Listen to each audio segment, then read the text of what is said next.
quantidade bem assim relevante de mulheres. Eu não tenho como dizer a porcentagem exata, porque seria até perigoso, né? Eu poderia colocar muito mais do que realmente foi, ou poderia colocar muito menos também. Mas se você tem a quantidade razoável de mulheres trabalhando na indústria dos quadrinhos nos Estados Unidos, vai ser uma atividade que para muitas mulheres vai ser assim conveniente, porque você pode trabalhar em casa. Então, quando você trabalha com quadrinhos, você pode fazer o seu trabalho em casa e enviar depois para o estúdio. Então, para muitas mulheres, isso evitava ter o contato com o ambiente masculino. É uma questão de tabu, né?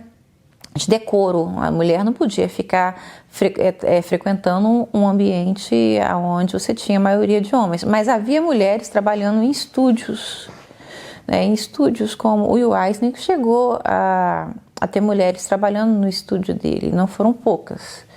E havia também a questão de que demorou-se um pouco para poder identificar essas mulheres pela questão dos pseudônimos, né? Você tinha aquelas que assinavam com nomes masculinos, aquela coisa, trabalho com quadrinhos, era uma coisa temporária, aquela coisa e tal, não queria ser vinculada a ele. Aquelas que vão trabalhar como fantasma, né? Vão produzir quadrinhos que vão ser assinados por outros artistas.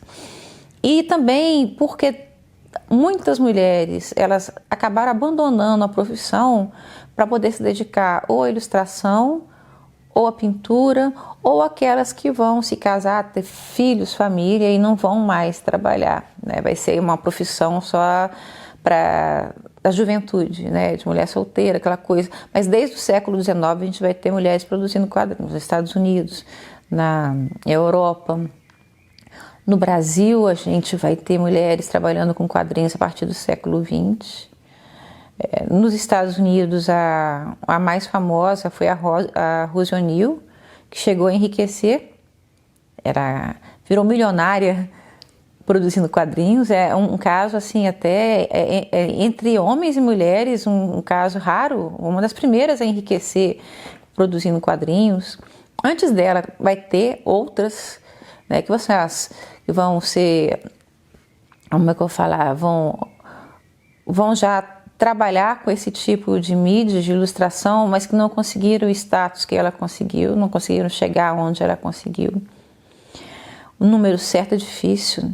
Agora, a participação teve, a Trina Robbins, ela fez uma pesquisa extensa sobre a questão da participação da mulher na indústria dos quadrinhos, e ela identificou assim, dezenas de mulheres que trabalharam nos Estados Unidos e que foram esquecidas, que você tem essa questão também da memória.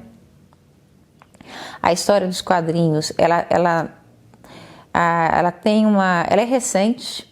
é recente, por assim dizer. Os livros que eu consegui encontrar mais antigos sobre a história dos quadrinhos são do final dos anos 60.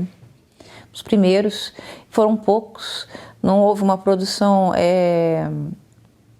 vamos dizer assim, frequente, né? Teve um espaço às vezes de 10, 20 anos até que você encontre uma outra obra, muitas vezes repetindo muito o que tinha sido escrito anteriormente. Hoje a gente pode ver uma mudança nisso nos últimos 10 anos, 15 anos, tem aparecido trabalhos mais pontuais, mais renovando essa história dos quadrinhos, mas ainda tem muita coisa que precisa ser feita, ser vista. Revista é um campo em expansão de pesquisa. História das mulheres nos quadrinhos também, que é uma história grande. É uma história grande porque o que acontece? Não que seja mais importante, mas dentro da história dos quadrinhos, as mulheres ficaram invisíveis durante muito tempo. Eu me lembro que a primeira vez que eu peguei o dicionário das histórias em quadrinhos, eu achei 2 mulheres. Há pouco tempo foi feita uma outra edição, lá tinha muito mais. Só que ainda está faltando gente lá. entende? Então, como é uma história que não foi contada, ela tem muita coisa ainda para ser descoberta. É uma questão de você tentar buscar na memória dos quadrinhos aquilo que ficou no esquecimento, né? E hoje você tem tido interesse nisso. Tem muitas leitoras dos quadrinhos que gostam de poder saber da história das mulheres no quadrinho, não apenas das personagens, das mulheres, principalmente, que fazem os quadrinhos.